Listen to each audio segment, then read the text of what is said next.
என்னோட கஸ்டமர் பார்த்தீங்கன்னா 3 கேஜியில் 2 டயர் கேக்கு white forest ஃப்ளேவரில் கேட்டிருந்தாங்க. அதை தான் செய்யறதுக்கு ஸ்டார்ட் பண்ணிவிட்டேன். இதுக்கு ஃபஸ்ட் லேயர் கேக் வச்சுட்டு அதுக்கு மேலே சுகர் சிரப்பு, அதுக்கு மேலே க்ரீமு, ஃபில்லிங்க்கு வந்து ஸ்ட்ராபெரி க்ரஷும் ஒயிட் சாக்லேட்டும் கொடுத்துக்கணும். நம்ம சப்ஸ்கிரைபர்ஸ் பார்த்தீங்கன்னா நிறைய பேர் நேற்றுக்குள்ள வீடியோலேயே நான் கிவ்அவே பற்றி சொல்லுவேன்னு நினச்சிட்டு வெயிட் பண்ணிட்டு இருக்கீங்க. நான் மறந்துட்டேன். கிவ்அவேக்கு வந்துட்டு என்ன ஃபைனல் பண்ணியிருக்கேன்னா ப்ரௌனியும் பேக்கிங் எசென்ஷியலும் கொடுக்கலான்னு முடிவு பண்ணியிருக்கேன். நான் நாளைக்கு இல்லைன்னா நாளை கழிச்சு உள்ள வீடியோவில் வந்துட்டு கமெண்ட் பண்ணுங்க அப்படின்னு சொல்லும்போது நீங்கள் கமெண்ட் பண்ணுங்கள். அப்போ தான் எனக்கு வந்துட்டு உங்களை செலக்ட் பண்ணுறதுக்கு ஈஸியாக இருக்கும். யாருக்கு வந்துட்டு ப்ரௌனி வேணுமோ அவங்க ப்ரௌனியை கமெண்டில் போடுங்க. இல்லை பேக்கிங் எசென்ஷியல் வேணுன்னா பேக்கிங் எசென்ஷியல்னு கமெண்ட் போடுங்க.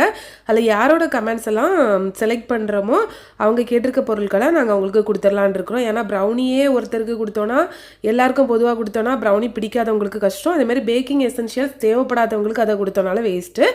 சரி, ஓகே. நீங்கள் கேக் ஆர்டர் பண்ணால் கீழே இருக்க நம்பருக்கு வாட்ஸ்அப் பண்ணுங்கள். கன்னியாகுமரி டிஸ்ட்ரிக்டில் ஹோம் டெலிவரி கூட இருக்குது. பாய்.